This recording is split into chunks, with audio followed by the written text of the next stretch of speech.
Hello students, how are you? I hope everything is fine. Yes. So let's continue the remaining part of the chapter, that is chemical bonding. So अभी तक हमारा एक lecture यहाँ पे complete हो चुका है केमिकल बॉन्डिंग का। उसमें हमने देखा था इंट्रोडक्शन पार्ट, ठीक है। और वहाँ पे हमने ये भी देखा था कि first theory about the why chemical bond are form, okay, that is Lewis concept या ऑक्टेट रूल जिसको हमने बोला था। तो आज वहीं से अपन कंटिन्यू करते हैं, आगे बढ़ते हैं। सो बेसिकली जब हमारे पास किसी भी केमिकल बॉन्ड का फॉर्मेशन हो रहा है, केमिकल बॉन्ड का मीनिंग अपन ने क्या देखा था लास्ट क्लास में, ठीक है, कि जैसे हमारे पास कोई एक एटम है, दूसरा हमारे पास एटम है, तो एक एटम अपना इलेक्ट्रॉन शेयर करेगा दूसरे एटम के साथ, और इस इलेक्ट्रॉन की शेयरिंग को ही हमने क्या बोला है यहाँ पे, केमिकल बॉन्ड बोला है। डिफरेंट टाइप ऑफ कंपाउंड में different type of chemical bond होता है, ठीक है। जैसे कि इसका एग्जांपल भी अपन लिए थे, कौन सा, ये सन और एंड फादर का एक सर्टेन रिलेशन होगा, सन एंड फ्रेंड, जो कोई पर्सन है और उसके कोई फ्रेंड सर्किल में एक डिफरेंट तरह का रिलेशन होता है, ठीक है। तो उसी तरह से तो यहाँ पे देख रहे हो, एक ही पर्सन है, उसका उसके फादर के साथ अलग तरह का रिलेशन होगा, एक ही पर्सन का उसके फ्रेंड के साथ अलग तरह का रिलेशन होगा, ठीक है। तो उसी तरह से केमिस्ट्री में भी अपन बात करते हैं कि जो एटम्स होते हैं उनके बीच में अलग अलग तरह का रिलेशन को नहीं बोल के यहाँ पे बोलेंगे अट्रैक्शन है। दो एटम के बीच में क्या अट्रैक्शन है, तो डिफरेंट टाइप ऑफ एटम में क्या होगा, डिफरेंट टाइप ऑफ अट्रैक्शन होगा। कुछ मेटल्स जहां पे होते हैं उसमें क्या होता है, मेटेलिक बॉन्ड उसको बोलते हैं। आयंस जहां पे होता है उसको बोलते हैं आयनिक बॉन्ड। और अपन जो लास्ट क्लास में स्टडी कर रहे थे उसको बोल रहे अपन क्या बच्चा, कोवलेंट बॉन्ड। तो कोवलेंट बॉन्ड में बेसिकली हो क्या रहा था, जैसे कि आप में से कोई रिकॉल कर पा रहा है, कोवलेंट बॉन्ड में हमने क्या लिया था, जैसे कि ले लिया हमने Cl2 मॉलिक्यूल को। तो यहाँ पे क्लोरीन के पास कहीं सारे वैलेंस शेल इलेक्ट्रॉन है। अच्छा, वैलेंस शेल इलेक्ट्रॉन की डिटेल में अपन डिस्कशन कर चुके हैं कल ही। तो हमारे पास एक Cl2 का मॉलिक्यूल है, तो यहाँ पे अपन देख सकते हैं क्या कि इस क्लोरीन ने इस क्लोरीन के साथ अपना इलेक्ट्रॉन शेयर कर दिया है, इसका भी ऑक्टेट कंप्लीट हो गया, इसका भी ऑक्टेट कंप्लीट हो गया, और ये किसका फॉर्मेशन हो गया यहाँ पे, Cl2 मॉलिक्यूल का। तो इस मॉलिक्यूल का फॉर्मेशन कैसे हुआ कि हमारे पास एक क्लोरीन का एटम और हमारे पास दूसरा क्लोरीन का एटम आपस में लिंक हो गए। लिंक कैसे हुए, इस इलेक्ट्रॉन की शेयरिंग से। इस इलेक्ट्रॉन की शेयरिंग से क्या हो गए, दोनों एक दूसरे से जुड़ गए हैं, कनेक्ट हो गए हैं। इसी कनेक्शन को यहाँ पे क्या बोलेंगे बच्चा, कोवलेंट बॉन्ड बोलेंगे। क्या बोलेंगे इसको, कोवलेंट बॉन्ड बोलेंगे, ठीक है। तो कोवलेंट बॉन्ड कैसे बनेगा, इलेक्ट्रॉन की शेयरिंग से। इस डॉट स्ट्रक्चर को अपन ने क्या बोला था, लुईस डॉट स्ट्रक्चर। और लुईस ने क्या कॉन्सेप्ट दिया था कि कभी भी जब इलेक्ट्रॉन की शेयरिंग हो रही है तो वो क्या क्यों होती है, इलेक्ट्रॉन की शेयरिंग या केमिकल बॉन्ड क्यों बनता है, ताकि उनका ऑक्टेट कंप्लीट हो जाए। इस क्लोरीन के पास पहले कितने इलेक्ट्रॉन थे, 7, इसके पास भी कितने इलेक्ट्रॉन थे, 7। अगर इलेक्ट्रॉन शेयर हो गए तो इसके पास भी कितने हो गए, 8। काउंट कर सकते हैं, 1 2 3 4 5 6 7 8। ये दोनों इलेक्ट्रॉन इसका भी पार्ट हो गया, उसी तरह से दोनों इलेक्ट्रॉन इसका भी पार्ट हो गया। तो इसके पास भी 8 इलेक्ट्रॉन, इसके पास भी 8 इलेक्ट्रॉन, ऑक्टेट कंप्लीट हो गया। इसीलिए जो क्लोरीन है, दो क्लोरीन आपस में एक केमिकल बॉन्ड का फॉर्मेशन करेंगे। So that was the Lewis concept. But इसके अलावा फिर हमने इसके ड्रॉबैक भी देखे थे कि जैसे हमने देखा PCl5, तो फॉस्फोरस ने 5 इलेक्ट्रॉन 5 क्लोरीन के साथ शेयर किए तो 10 इलेक्ट्रॉन हो गए। बट हम तो क्या देख रहे हैं, तो यहाँ पे तो ऑक्टेट इसका वॉयलेट हो गया ना, 8 से ज्यादा इलेक्ट्रॉन है, तो ये तो कंपाउंड का एग्जिस्टेंस होना ही नहीं चाहिए, ठीक है। तो हम यहाँ पे बोल सकते हैं फाइनली कि जो लुईस कॉन्सेप्ट है कुछ मॉलिक्यूल्स पे वर्क नहीं कर पा रहा है, या कुछ मॉलिक्यूल के स्ट्रक्चर को डिफाइन नहीं कर पा रहा है, ठीक है, कि उनका फॉर्मेशन क्यों हो रहा है, उनमें केमिकल बॉन्ड का फॉर्मेशन क्यों हुआ है। तो एक नेक्स्ट थ्योरी यहाँ पे इंट्रोड्यूस कर रहे हैं अपन। नेक्स्ट थ्योरी में अपन बेसिकली बात करते हैं किसके बेसिस पे बच्चा, एनर्जी के बेसिस पे, ठीक है। तो स्टार्ट करेंगे, थोड़ा सा एक इंट्रोडक्शन यहाँ पे पार्ट देख लेते हैं क्या, कि matter is made of what, different type of element और सब्सटेंस, ओके। अगर हमारे पास सेम एटम है तो उसको क्या बोलेंगे बच्चा, एलिमेंट हम यहाँ पे बोलेंगे। जैसे कि हमारे पास कोई भी H2 मॉलिक्यूल है, तो यहाँ पे एक उसमें ऑक्सीजन का एटम है, ठीक है, और ये ऑक्सीजन का एटम 2 हाइड्रोजन एटम से क्या हो गया, कनेक्ट हो गया है। तो यहाँ पे आप बोल सकते हो कि ये जो कनेक्शन हुआ है तो ये कैसे हुआ है बच्चा, इलेक्ट्रॉन की शेयरिंग से। एक हाइड्रोजन इस ऑक्सीजन से कनेक्ट हो गया, ये वाला हाइड्रोजन यहाँ पे इस ऑक्सीजन से कनेक्ट हो गया। तो आपस में जब कनेक्शन हो रहा है तो इसी कनेक्शन को अपन क्या बोल रहे हैं, केमिकल बॉन्ड। यहाँ पे भी केमिकल बॉन्ड बन गया और यहाँ पे भी केमिकल बॉन्ड बन गया। तो बनता कैसे, इसकी फर्स्ट थ्योरी अपन देख चुके हैं लुईस कॉन्सेप्ट में। सेकंड थ्योरी यहाँ पे अपन देखेंगे, ठीक है।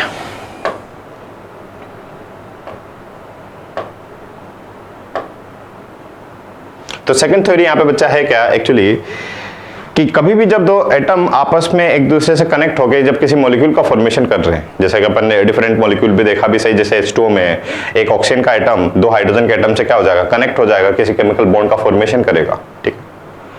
तो लुईस कॉन्सेप्ट के अकॉर्डिंग भी अपन H2O का स्ट्रक्चर देख चुके हैं, बट एक्चुअली यहाँ पे अपन इसको थोड़ा एक्सपेंड करें हमारे कॉन्सेप्ट को, तो यहाँ पे एक कॉन्सेप्ट निकल के आता है किसका, एनर्जी का। एनर्जी का क्या कॉन्सेप्ट होता है क्या, कि कभी भी जब दो एटम आपस में कंबाइन होकर किसी केमिकल बॉन्ड का फॉर्मेशन कर रहे हैं तो ओवरऑल हम क्या देखते हैं, वहां से एनर्जी रिलीज हो जाती है, सिस्टम से एनर्जी क्या हो जाती है, रिलीज हो जाती है। और एक केमिस्ट्री में हमेशा याद रखेंगे एक कॉन्सेप्ट क्या बच्चा, कि जो एनर्जी होती है किसी भी सिस्टम का, जो एनर्जी होता है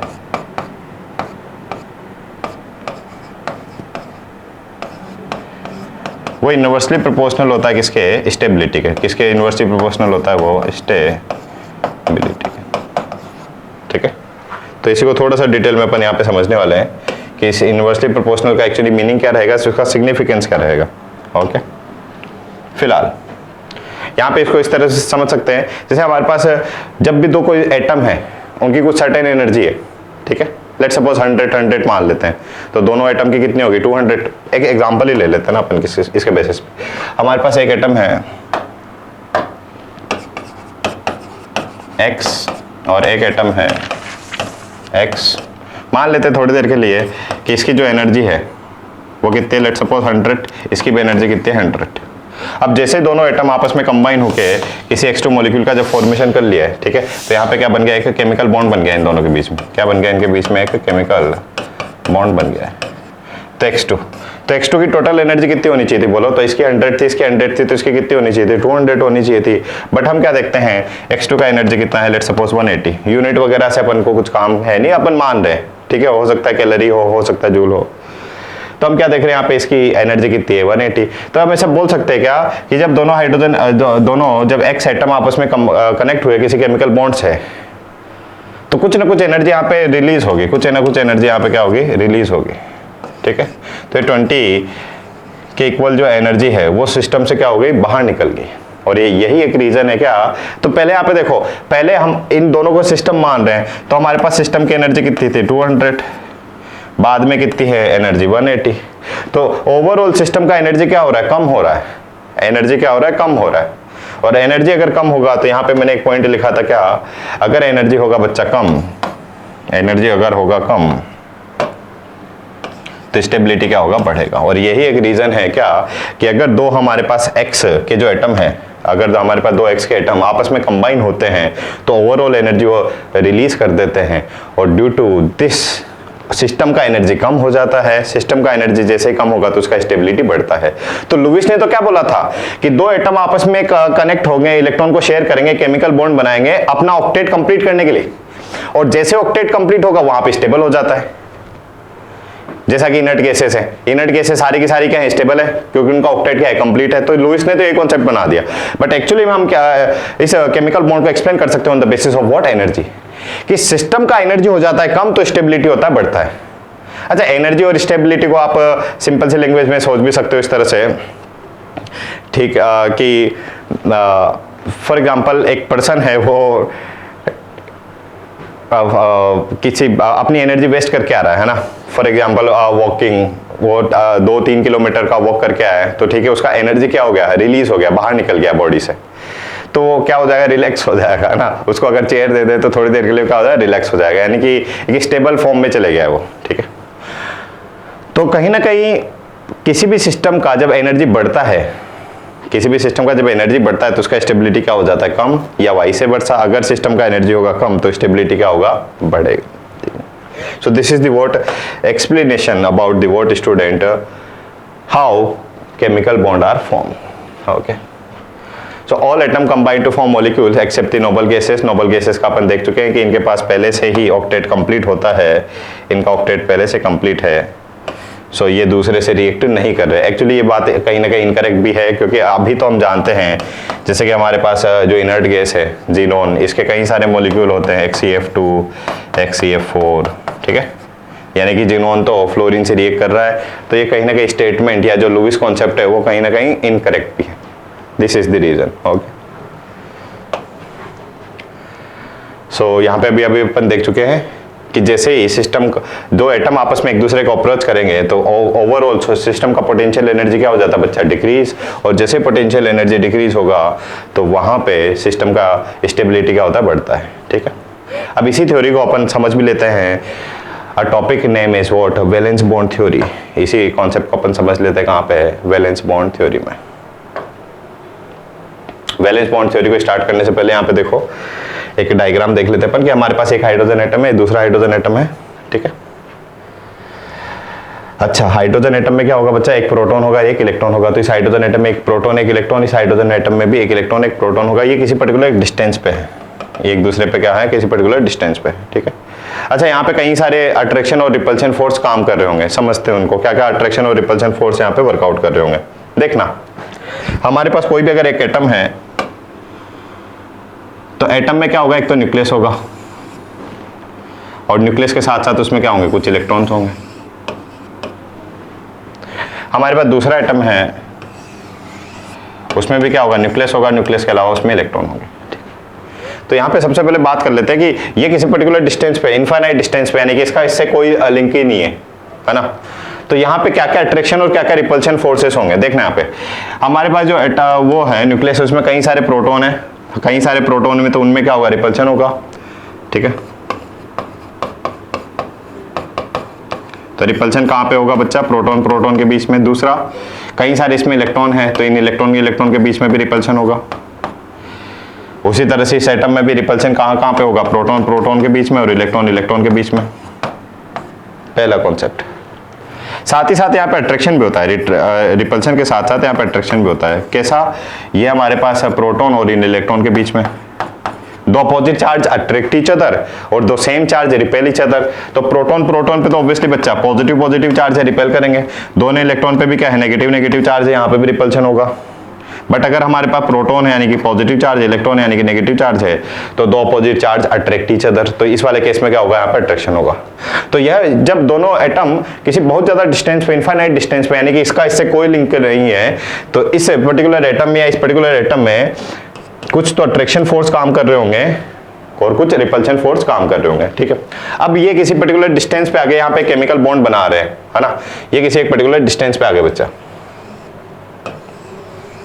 इस तरह से। अब इसको थोड़ा सा नाम दे देते हैं हमारे पास। ये हमारा एटम हो गया ए और ये हमारा एटम हो गया क्या, बी। तो यहाँ पे देखा, अभी यहाँ पे बात करते हो वापस से क्या क्या अट्रैक्शन फोर्स है और क्या क्या रिपल्शन फोर्स है। तो यहाँ पे देखो, ये हमारा जो इसका प्रोटॉन है एटम ए का, और ये हमारे पास न्यूक्लियस है एटम बी का। तो यहाँ पे रिपल्शन फोर्सेस क्या होंगे बच्चा, रिपल्शन फोर्सेस की बात करते हैं। तो दो same charge repel each other. तो इसका जो प्रोटॉन है, प्रोटॉन किसका, ए का, और जो प्रोटॉन बी है उसका, दोनों पे सेम चार्ज है, तो यहाँ पे क्या होगा, रिपल्शन होगा, हाँ कि ना। Same charge repel each other ना, तो इसका पॉजिटिव चार्ज इसके पॉजिटिव चार्ज को रिपेल करेगा, पहला। दूसरा, ये रिपल्शन इसके खुद के इलेक्ट्रॉन में भी हो रहा है। हमारे पास जो एटम है तो वहां पे इलेक्ट्रॉन जो ए में है, ए एटम में जो इलेक्ट्रॉन है उनमें रिपल्शन होगा। बी एटम के खुद के जो इलेक्ट्रॉन है उनमें रिपल्शन होगा।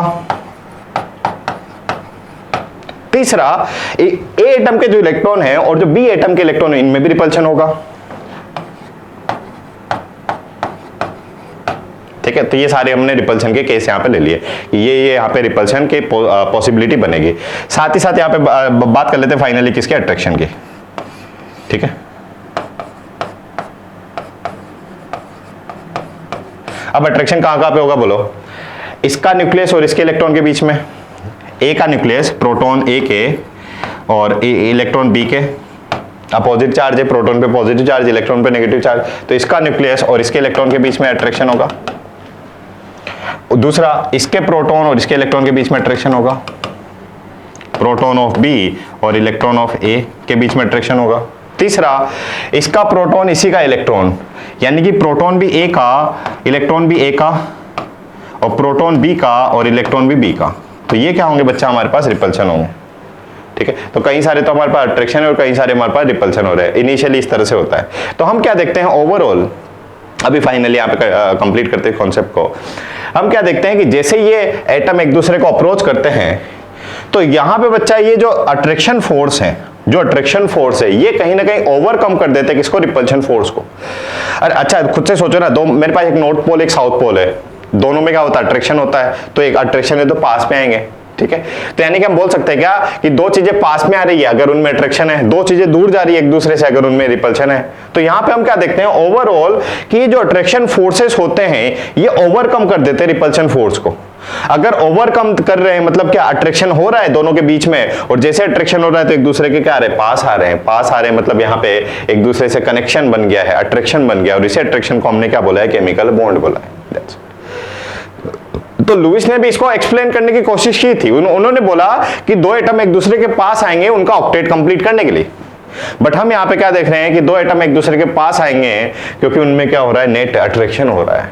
और जैसे ये एक दूसरे के पास आएंगे बच्चा, तो एग्जैक्टली यहाँ पे होता क्या है, जैसे ही हमारे पास एक एटम पास में आएंगे तो सिस्टम का एनर्जी क्या हो जाता है, कम हो जाता है। सिस्टम का एनर्जी क्या हो जाता है, कम हो जाता है। सिस्टम ओवरऑल एनर्जी रिलीज कर देता है। यहाँ पे देख भी सकते हैं आप, ठीक है। जैसे कि हमारे पास ये दो हाइड्रोजन एटम है, उनके बीच का कोई डिस्टेंस है तो कुछ सर्टेन यहाँ पे इनका एनर्जी है। अब जैसे जैसे हाइड्रोजन एटम पास आ रहे हैं, जैसे कि यहाँ पे देखो ये हाइड्रोजन एटम के आगे पास में आ गए, ठीक है। तो इस हाइड्रोजन एटम का ये प्रोटॉन, इस हाइड्रोजन का ये प्रोटॉन, और यहाँ पे इनका क्या हो गया, इलेक्ट्रॉन की शेयरिंग हो गई, ओवरलैप हो गया ये रीजन, ठीक है। जैसे पास आ रहे मैक्सिमम ओवरलैप हुआ है तो हम क्या देखते हैं यहाँ पे इसकी जो पोटेंशियल एनर्जी काफी कम हो जाती है, -436, ठीक है, किलो जूल पर मोल यूनिट के साथ। तो इतनी एनर्जी क्या हो गई, डिक्रीज हो गई है। और मैं शायद ये बता चुका हूं क्या कि अगर एनर्जी डिक्रीज होगा तो स्टेबिलिटी क्या होगा बच्चा, बढ़ेगा।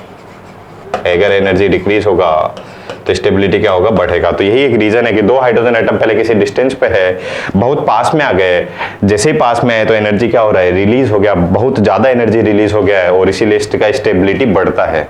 Okay, so this is the what explanation about why chemical bond are form. So internuclear distance picometer में आप लिया 74 पिकोमीटर। इंटरन्यूक्लियर डिस्टेंस का मतलब क्या हो गया बच्चा, इसके न्यूक्लियस से इसके न्यूक्लियस के बीच के डिस्टेंस, ठीक है। और इसी को क्या बोल देंगे, केमिकल बॉन्ड का यहाँ पे एक फॉर्मेशन हो चुका है। ओके, आई होप यहाँ पे आपको समझ में आया होगा। तो सिर्फ इतना सा एक छोटा सा कॉन्सेप्ट अपन ने देखा जो लुईस एक्सप्लेन नहीं कर पा रहे थे क्या कुछ अदर डिफरेंट मॉलिक्यूल के लिए, तो हमने यहाँ पे कॉन्सेप्ट इंट्रोड्यूस किया, क्या, एनर्जी, कि दो एटम आपस में आएंगे, एनर्जी रिलीज हो जाती है, ओवरऑल सिस्टम की एनर्जी कम हो जाती है, स्टेबिलिटी बढ़ेगा, दैट्स इट, ठीक है। So this is the what explanation of energy बच्चा। Why molecule are more stable than individual atom, because they possess the less energy. मैं बताया था वो 100 वाला x 100 x2 मॉलिक्यूल का फॉर्मेशन हुआ है तो 180, तो 20 एनर्जी क्या होगी, रिलीज होगी। How do atom combine, so atom combine together in order to complete their respective octet, ये कि उसकी दूसरी एक्सप्लेनेशन हो गया, ठीक है। अभी भी हमारे पास कई सारे अपने को कॉन्सेप्ट यहाँ पे देखने हैं कि जब मॉलिक्यूल का जब फॉर्मेशन हो रहा है तो उसका क्या शेप है, क्या साइज उसका होगा, ठीक है, क्या बॉन्ड एंगल हो गए, एटसेट्रा एटसेट्रा। तो इन क्वेश्चन का अपन आंसर धीरे धीरे करते रहेंगे। लास्ट क्लास से रिलेटेड एक क्वेश्चन है, outer most electron in noble gases कितने होंगे, हीलियम में 2 होते हैं, अदर में कितने होते हैं, 8 होते हैं, तो आइदर 2 और आइदर 8। इजी सा क्वेश्चन है। During the formation of chemical bond energy content what decreases, इसी को अपन ने पढ़ा भी है। अच्छा, इसकी बात कर लेंगे अपन सिग्मा बॉन्ड की और पाई बॉन्ड की after certain point of time. Next यहाँ पे थ्योरी पढ़ लेते हैं क्या बच्चा अपन, वैलेंस बॉन्ड थ्योरी।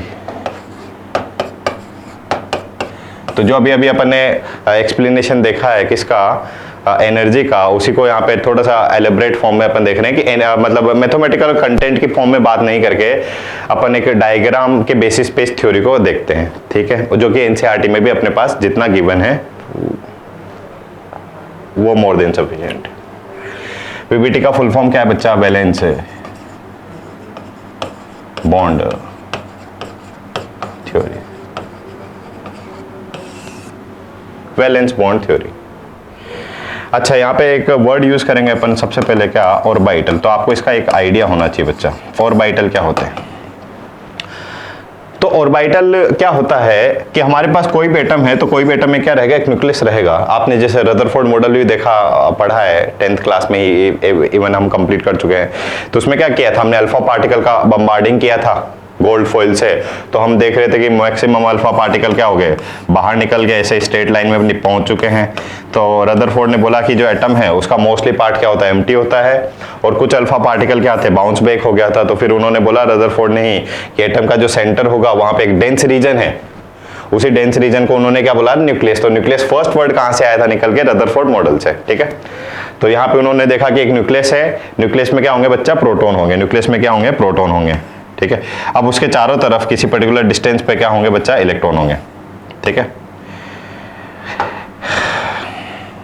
तो यहाँ पे इलेक्ट्रॉन्स इस पर्टिकुलर रीजन में कहीं पे भी अवेलेबल हो सकते हैं। ठीक है, इस पर्टिकुलर रीजन में इलेक्ट्रॉन कहीं पे भी हो सकते हैं। यानी कि आप इलेक्ट्रॉन को ऐसे पिन पॉइंट नहीं करेंगे, पिन पॉइंट नहीं करते हुए कि मतलब इलेक्ट्रॉन ऐसे पॉइंट एंटिटी है। अपन बताएंगे कि हम मान लिया कि एक स्फेरिकल रीजन है थोड़ी देर के लिए। ठीक है, एक फुटबॉल को इमेजिन कर लो। ठीक है, तो फुटबॉल के सेंटर पे तो क्या हो गया, न्यूक्लियस हो गया। अब उस फुटबॉल के सेंटर से उसके कवर तक एक एम्प्टी स्पेस है। अच्छा, वो भी कैसा है, स्फेरिकल शेप ही है। तो यहाँ पे भी देख सकते हैं आप, ये हमारे पास फुटबॉल का सेंटर हो गया और ये फुटबॉल का बाउंड्री हो गया। तो यहाँ पे हमारे पास एक स्फेरिकल रीजन है। तो इस स्फेरिकल रीजन में इलेक्ट्रॉन कहीं पे भी हो सकता है, इस स्फेरिकल रीजन में इलेक्ट्रॉन कहीं पे भी हो सकता है। और इसी रीजन को अपन क्या बोलते हैं, ऑर्बिटल। क्या बोलते हैं बच्चा इसको, ऑर्बिटल। तो ऑर्बिटल क्या होता है कि ऐसा space, a 3D space around the nucleus, a 3D space around the nucleus in which probability of finding electron, in which probability of finding electron is maximum। Sai square आप पढ़ेंगे, आपने एटॉमिक स्ट्रक्चर में complete किया होगा। Sai square किसको बताता है, probability. यानी कि इलेक्ट्रॉन को अगर फाइंड करना है तो उसकी मैक्सिमम प्रोबेबिलिटी येलो रीजन में कहीं पे भी हो सकता है, इलेक्ट्रॉन कहीं पे भी हो सकता है, बट मैक्सिमम प्रोबेबिलिटी रहेगी यहीं पे। ठीक है, तो एक 3D स्पेस या एक रीजन को हमने क्या बोला बच्चा, ऑर्बिटल बोला है। क्या बोला है हमने, ऑर्बिटल बोला है। ठीक है, अब जो ऑर्बिटल है या जो 3D स्पेस है बच्चा, इसका शेप क्या हो सकता है, डिफरेंट हो सकता है। ठीक है, तो इसी को डिस्कस कर लेते हैं थोड़ा सा कि हमारे pass on the basis of shape orbital को हम क्लासिफाई करते हैं एस ऑर्बिटल में। तो एस ऑर्बिटल में याद रखना है जो उसका शेप होगा वो कैसा होगा, स्फेरिकल होगा। एस ऑर्बिटल का शेप कैसा होता है बच्चा, स्फेरिकल। स्फेरिकल मतलब क्या,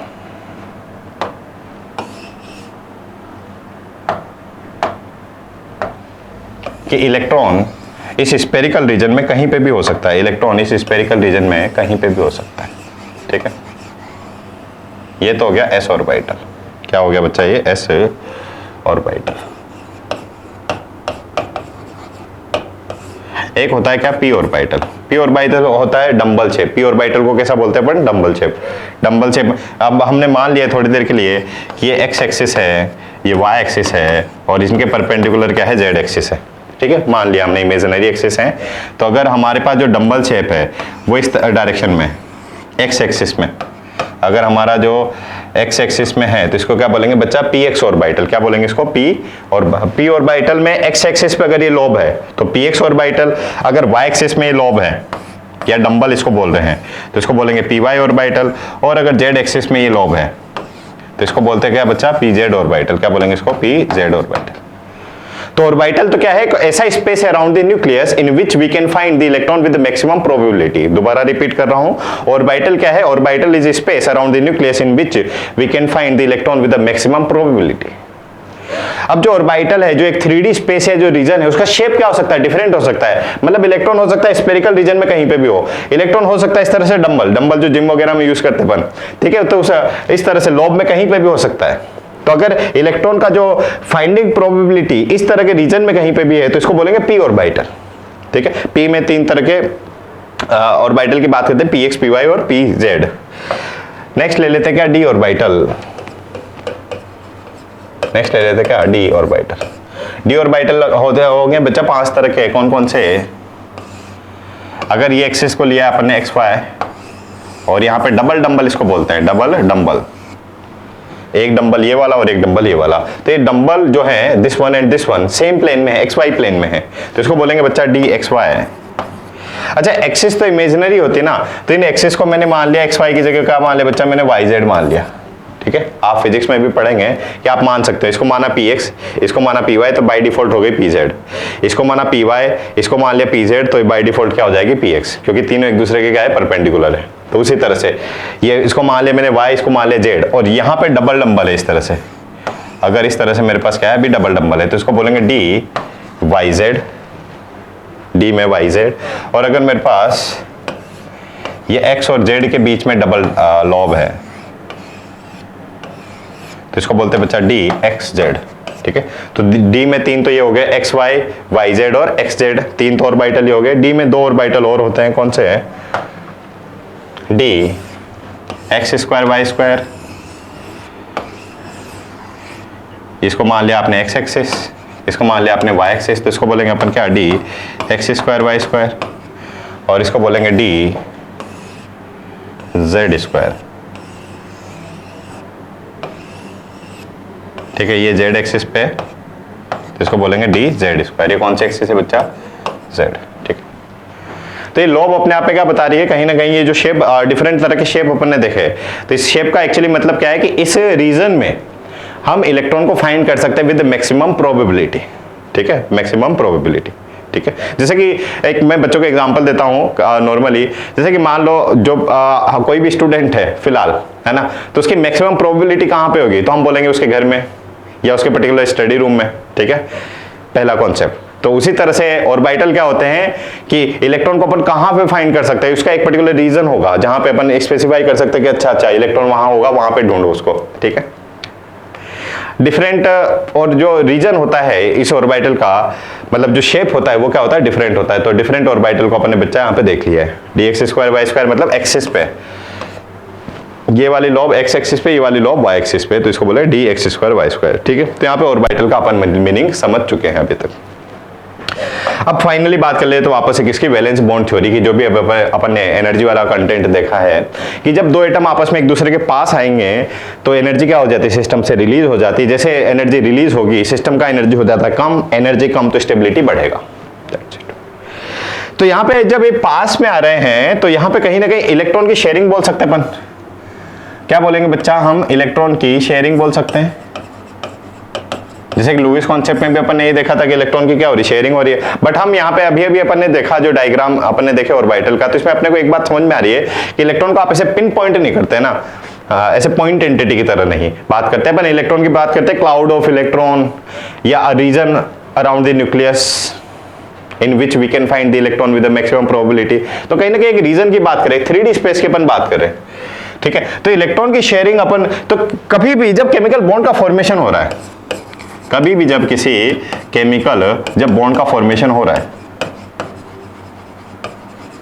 तो हम इनडायरेक्टली तो बोल सकते हैं वहां पे क्या हो रहा है, इलेक्ट्रॉन की शेयरिंग हो रही है। वहां पे तो हम इनडायरेक्टली तो बोल सकते हैं क्या, इलेक्ट्रॉन की शेयरिंग हो रही है। बट अगर इसको ढंग से अगर बोले अपन, तो इसको इलेक्ट्रॉन की शेयरिंग नहीं बोल के हम क्या बोले हैं कि वहां पे एक्चुअली क्या हो रहा है, ऑर्बिटल का ओवरलैप हो रहा है। ऑर्बिटल का क्या हो रहा है, ओवरलैप हो रहा है, या उनकी क्या हो रही है, शेयरिंग हो रही है, या उन्हीं की क्या हो रही है, मिक्सिंग हो रही है, ठीक है।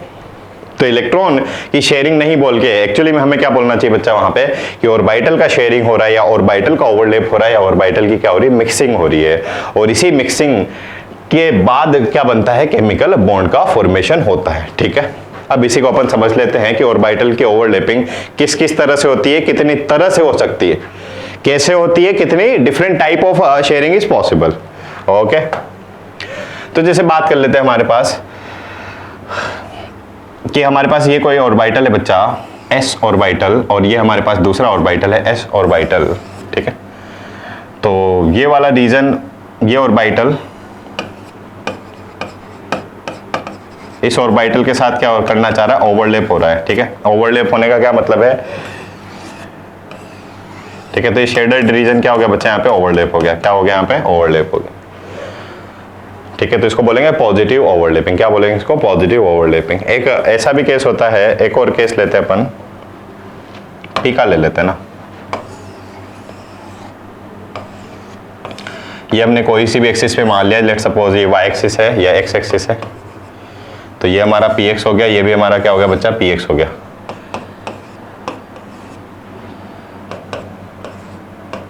ठीक है। प्लस माइनस एक्चुअली चार्ज को रिप्रेजेंट नहीं कर रहा कि सर जैसे Na पे प्लस चार्ज होता है Cl पे माइनस चार्ज होता है, नहीं, ये बता रहा है उसके ओरिएंटेशन को, ठीक है, या किस तरह से ओवरलैपिंग हो रही है। ओवरलैपिंग में बच्चा अपन पढ़ेंगे, एक्चुअली लास्ट में अपन पढ़ते हैं इसको MOT मोलिकुलर ऑर्बिटल थ्योरी में, कि जब ऑर्बिटल का ओवरलैपिंग होती है तो दो तरह से हो सकती है, कंस्ट्रक्टिव ओवरलैपिंग और डिस्ट्रक्टिव ओवरलैपिंग। क्या होती है वहां पे ओवरलैपिंग, कंस्ट्रक्टिव तरह से और डिस्ट्रक्टिव तरह से, ठीक है। फिलहाल तो यहाँ पे दोनों प्लस साइन का मतलब क्या है कि यहाँ पे कंस्ट्रक्टिव ओवरलैपिंग हो रही है, यहाँ पे क्या हो रही है, कंस्ट्रक्टिव ओवरलैपिंग हो रही है। ये इसी को बोल देंगे क्या आप, पॉजिटिव ओवरलैपिंग हो रही है, ठीक है। तो ये प्लस और ये माइनस बाहर है क्या, इस तरह से।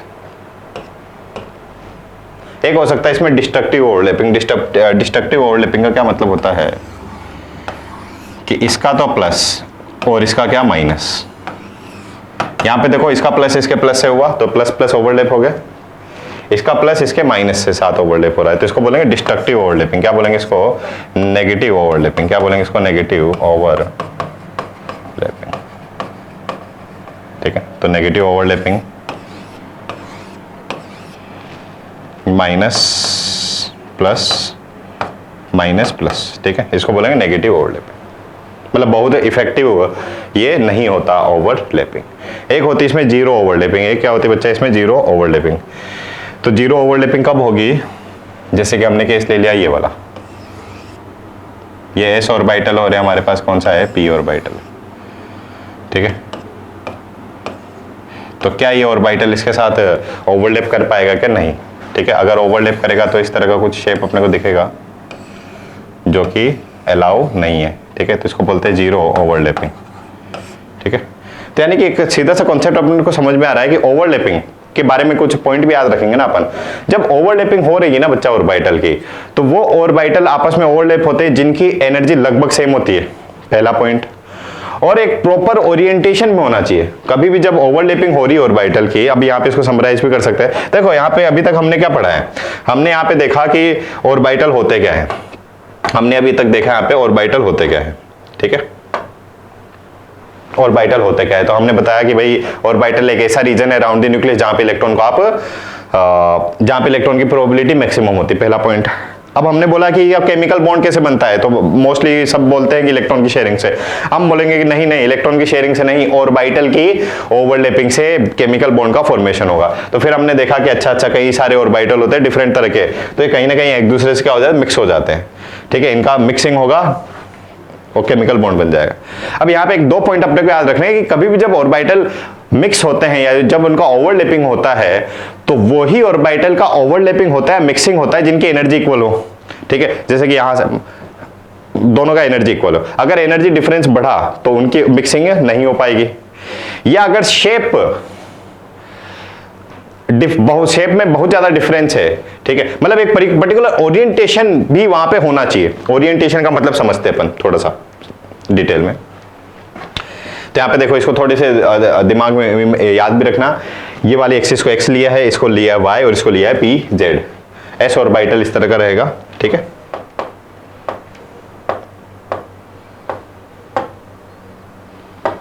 तो हमने करा दिया एस ऑर्बिटल और पी ऑर्बिटल, ठीक है। अब ये वाला बच्चा जो ओरिएंटेशन है वो वैलिड नहीं है, ये वाला ओरिएंटेशन वैलिड नहीं है, यानी कि एस ऑर्बिटल और इस तरह से पी ऑर्बिटल का मिक्सिंग यहाँ पे पॉसिबल नहीं है।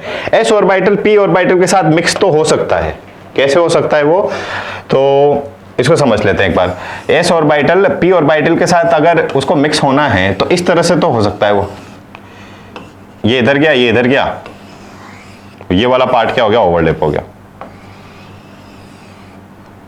ठीक है। ये वाला पार्ट क्या हो गया, ओवरलैप हो गया, तो इसको बोलेंगे पॉजिटिव ओवरलैप। बट ये वाला मिक्सिंग अलाउ नहीं है, ठीक है। ये वाला मिक्सिंग अलाउ नहीं है कि आप सोचें कि सर ऐसा हो जाए तो, ठीक है। नहीं, ये अलाउ नहीं है। तो ये वाला ओरिएंटेशन जब ऑर्बिटल जब आपस में, यानी कि फाइनली समराइज कर सकते हैं कि जब ऑर्बिटल आपस में ओवरलैप करते हैं तो इनका एक प्रॉपर ओरिएंटेशन होना चाहिए। ओरिएंटेशन मतलब इस एक्सिस में ये भी आ रहा है, इस एक्सिस में ये भी आ रहा है, एक पर्टिकुलर ओरिएंटेशन होना चाहिए। अगर ये वाला आपने पी लिया है तो इसका इस तरह से ओवरलैप यहाँ पर पॉसिबल नहीं है, ठीक है। तो इस ओरिएंटेशन के बेसिस पे हमने इन ऑर्बिटल के ओवरलैपिंग से, और अच्छा केमिकल बॉन्ड का मतलब क्या फाइनली कि ऑर्बिटल का मिक्सिंग होता है, ओवरलैप होता है। तो जब ऑर्बिटल का ओवरलैपिंग हो रहा है तो यहाँ पे डिफरेंट तरह के बॉन्ड की अपन बात कर लेते बच्चा। एक बॉन्ड को तो अपन बोलते हैं सिग्मा बॉन्ड, एक को तो हम क्या बोलते हैं, सिग्मा बॉन्ड। सिग्मा बॉन्ड को रिप्रेजेंट करेंगे इससे, साइन से, ठीक। तो सिग्मा बॉन्ड कैसे बन जाएगा, देखो आपके पास एक तो एस ऑर्बिटल है, एक एस ऑर्बिटल है, दोनों मिक्स हुए इस तरह से, तो ये बन गया सिग्मा बॉन्ड। क्या बन गया, सिग्मा बॉन्ड बन गया। एक हो सकता है आपके पास एस ऑर्बिटल मिक्स हो जाए पी ऑर्बिटल के साथ, ये एस लिया आपने और ये क्या लिया आपने, पी लिया। ये कौन सा एक्सिस लिया बच्चा, एक्स एक्सिस, तो ये कौन सा हो गया, पी एक्स। तो ये वाली लॉब इसके साथ क्या हो जाए, ओवरलैप हो जाए, और इस तरह से ये वाली मिक्सिंग हो गई, तो इसको बोलेंगे क्या, सिग्मा बॉन्ड अगेन। तो सिग्मा बॉन्ड में याद रखेंगे क्या कि हेडेड ओवरलैपिंग होती है। कैसे कैसे ओवरलैपिंग होती है, हेडेड ओवरलैपिंग होती है। सिग्मा बॉन्ड कब बनेगा, जब ऑर्बिटल की headed overlapping like this way, ठीक है, दिस वे, ठीक है। अच्छा यहाँ पे जेई में या नीट में कई बार इस तरह के क्वेश्चन हमसे पूछ भी लेते हैं, कैसे कि आपसे बोला ही है कि एस ऑर्बिटल को अगर पीएक्स के साथ, क्वेश्चन क्या है कि एस ऑर्बिटल अगर पीएक्स ऑर्बिटल के साथ सिग्मा बॉन्ड बनाना चाह रहा है तो इनका ओवरलैप कौन से एक्सिस पे होना चाहिए। ऑप्शन ए है हमारे पास एक्स एक्सिस पे, ऑप्शन बी है वाई एक्सिस पे, ऑप्शन सी है जेड एक्सिस पे। तो बोलो हमें क्या बोला है कि एस ऑर्बिटल पीएक्स के साथ क्या बना रहा है, सिग्मा बॉन्ड बना रहा है। S orbital are form a sigma bond with PX orbital. और हमसे क्वेश्चन में पूछा है कि जब ये सिग्मा बॉन्ड तो बना रहा है बट इनका जो ओवरलैपिंग है वो कौन से एक्सिस में होना चाहिए, तो हम बोलेंगे एस, तो ये रहा, इसको माना है थोड़ी देर के लिए एक्स एक्सिस, तो ये एक्स एक्सिस। तो इनका ओवरलैपिंग कौन से एक्सिस में हो रहा है बच्चा, एक्स एक्सिस में ही हो रहा है। ये इधर से गया, इधर से आया, तो इनका ओवरलैपिंग कौन सा हो रहा है, एक्स एक्सिस में हो रहा है, तो ही सिग्मा बॉन्ड बनेगा, ठीक है। जैसे कि एक और इसी में इसको थोड़ा मॉडिफाई करते हैं कि अगर ये एस ऑर्बिटल इस पीएक्स ऑर्बिटल के साथ अगर वाई एक्सिस में ओवरलैप कर रहा होता, ये आपने लिया एस ऑर्बिटल और ये आपने लिया क्या, पीएक्स ऑर्बिटल, ठीक है। मतलब अपन ने लिया है इसको एक्स एक्सिस और इसको लिया मैंने वाई एक्सिस, ठीक है। तो अब मान लेते हैं कि ये एस ऑर्बिटल पीएक्स ऑर्बिटल के साथ वाई एक्सिस में ओवरलैप करे। वाई एक्सिस में मतलब क्या है कि ये इधर से जाएगा अभी, ठीक है। अगर ये इधर से जाएगा तो कुछ इस तरह का ऑर्बिटल अपने को देखने को मिलेगा, ठीक है, ये वाला। तो क्या ये ओरिएंटेशन अलाउ है क्या, नहीं, इस ओरिएंटेशन को हम बोलेंगे जीरो ओवरलैप, ऐसा मिक्सिंग पॉसिबल नहीं है। तो एस ऑर्बिटल पीएक्स के साथ अगर सिग्मा बॉन्ड बनाना चाह रहा है तो कौन से एक्सिस पे बनाएगा बच्चा वो, तो हम बोलेंगे एक्स एक्सिस पे, ठीक है। तो एक सिग्मा बॉन्ड अपन ने बनाया दोनों एस ऑर्बिटल में, एक एस और एक पी ऑर्बिटल में, और एक होता है क्या दोनों पी हो जाए, दोनों हमारे पास क्या हो जाए बच्चा, पी हो जाए। ये भी आपने पीएक्स लिया, ये भी आपने पीएक्स लिया, पीएक्स का एक्स एक्सिस पे ही ओवरलैप हो गया, तो ये लॉब इसके साथ क्या होगी बच्चा, ओवरलैप होगी,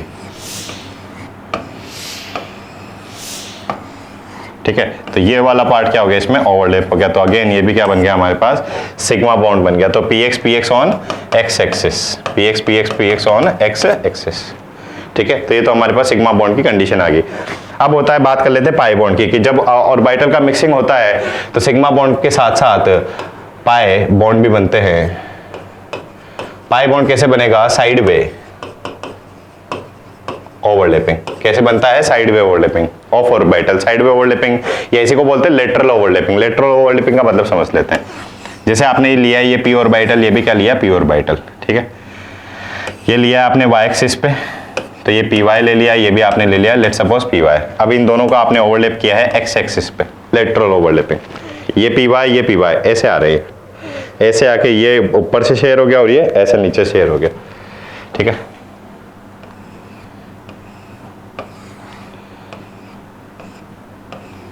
इस तरह से ठीक है, तो ये वाला पार्ट, ये वाला पार्ट दोनों का शेयर हो गया, इसका ये वाला पार्ट इसके साथ, ठीक है, तो ये बन गया हमारे पास पाई बॉन्ड, लेटरल ओवरलैपिंग या साइडवे ओवरलैपिंग, या इसी को अपन इस तरह से भी लिख सकते हैं लाइक दिस।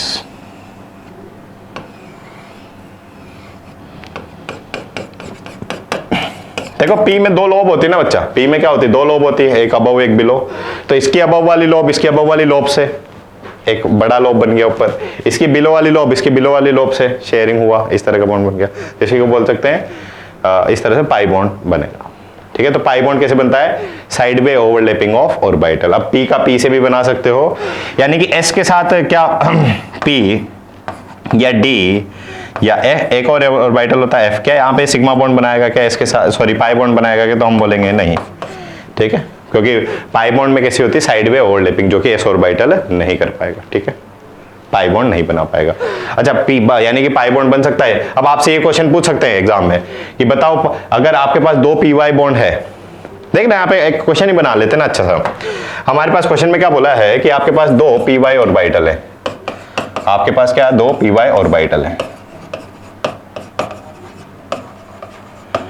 इनका आपने ओवरलैप किया है कहां पे, एक्स एक्सिस पे, और इनका आपने ओवरलैप किया एक बार वाई एक्सिस पे, कहां पे, एक्स एक्सिस पे और वाई एक्सिस पे। तो बोला है कौन कौन से बॉन्ड बनेंगे, तो पी वाई को अगर एक्स एक्सिस में किया है, देखो ये पी वाई ये भी पी वाई, ये वाली एक्स एक्सिस लिया अपन ने, तो एक्स एक्सिस पे है दोनों, ये ऊपर वाली लॉब शेयर होगी, नीचे वाली लॉब शेयर होगी, साइड में ओवरलैपिंग हो रही, तो बनता है पाई बॉन्ड, बनता है क्या पाई बॉन्ड। तो इसका तो आंसर हो गया हमारे पास क्या, पाई बॉन्ड। और पी वाई अगर कहां पे जा रहे हैं, वाई एक्सिस पे जा रहे हैं। ठीक है, तो ये हमारे पास पी वाई हो गया, ये वाई एक्सिस, और ये भी हमारे पास क्या हो गया पी वाई अब दोनों वाई एक्सिस पे ही जा रहे हैं, मतलब इस वाली पे। तो कैसा बनेगा, सिग्मा बॉन्ड बनेगा यहाँ पे, सिग्मा बॉन्ड। सिग्मा बॉन्ड कैसे बनेगा, शॉर्ट में एक्सप्लेन कर रहा हूं मैं, ये इधर और ये इधर, तो ये वाला पार्ट देखो वापस हेडेड ओवरलैपिंग हो गया क्या, ये पी वाई और ये पी वाई एक दूसरे के से। ठीक है, हेडेड ओवरलैपिंग हो गया है, तो बनेगा क्या, सिग्मा बॉन्ड। तो इस तरह के एग्जाम में अपन से क्वेश्चन पूछे जाते हैं कि कौन सा शेयरिंग पॉसिबल है, कौन सा शेयरिंग नहीं पॉसिबल है, कब सिग्मा बॉन्ड बनेगा, कब पाई बॉन्ड बनेगा। ठीक है, ऑर्बिटल का ओवरलैपिंग से ही बॉन्ड बनते हैं, ना कि इलेक्ट्रॉन के ओवरलैपिंग से अपन बता दें। ठीक है, मतलब शेयरिंग से।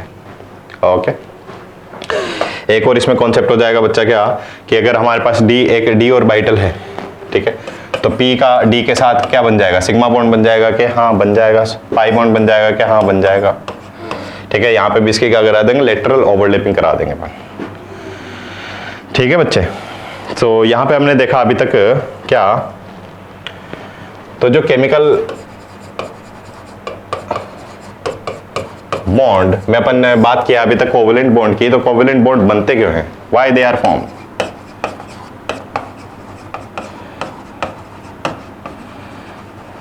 तो व्हाई दे आर फॉर्म में अपन ने पहला कॉन्सेप्ट देखा था क्या, ऑक्टेट का। सेकंड कॉन्सेप्ट अपन ने देखा किसका, एनर्जी का। फिर अपन ने देखा वैलेंस बॉन्ड थ्योरी का। ठीक है, कि लुइस ने तो बोला था ऑक्टेट कंप्लीट करने के लिए केमिकल बॉन्ड बनते हैं, फिर हमने देखा कि नहीं एक्चुअली एनर्जी कम करने के लिए, यानी कि स्टेबिलिटी गेन करने के लिए केमिकल बॉन्ड बनते हैं। अब वो कैसे बनेंगे, यानी कि वहां पे जब ऑर्बिटल का मिक्सिंग होता है तो कैसे मिक्सिंग होता है, तो ये अपन ने पढ़ा वीबीटी में। ठीक है, so why they are form, ये तो अपन ने देखा इन दोनों पॉइंट्स में।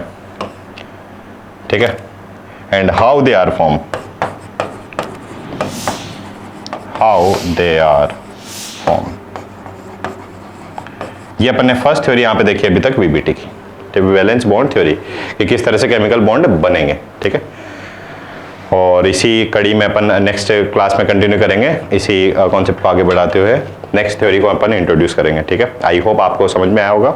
फिर भी कोई क्वेरीज है या कोई डाउट है तो आप पूछ सकते हैं। Okay, so that is all for the today, thank you, bye bye, take care, and please do revise the NCERT जो भी हमने अभी तक यहाँ पे पढ़ा है। एनसीईआरटी में अलग सीक्वेंस गिवन होगा ऑब्वियस, ठीक है, बट यहाँ पे जो मैं सीक्वेंस लिया हूँ उसका मीनिंग आप समझ गए। ठीक है, पहले अपन एक बेसिक सा थ्योरी पढ़ा है कि क्यों बॉन्ड बनते हैं। ठीक है, फिर अपन एक छोटा सा एक थ्योरी इंट्रोड्यूस किया कि बॉन्ड कैसे बनेंगे। ठीक है, फिर अपन देख लेंगे कि बॉन्ड बन रहे तो उसका शेप क्या होगा मॉलिक्यूल का, क्या ज्योमेट्री होगी, क्या बॉन्ड एंगल होगा, फिर उसकी प्रॉपर्टीज देखेंगे एंड सो ऑन। ठीक है। तो यहाँ पे अपन अलग सीक्वेंस से चल रहे हैं, एनसीईआरटी में अलग सीक्वेंस है, बट आपको ये टॉपिक तो मिल ही जाएंगे obviously. So please do revise these concept, same concept from the NCERT. So that is all for the today. Thank you. Bye bye. Take care. Okay.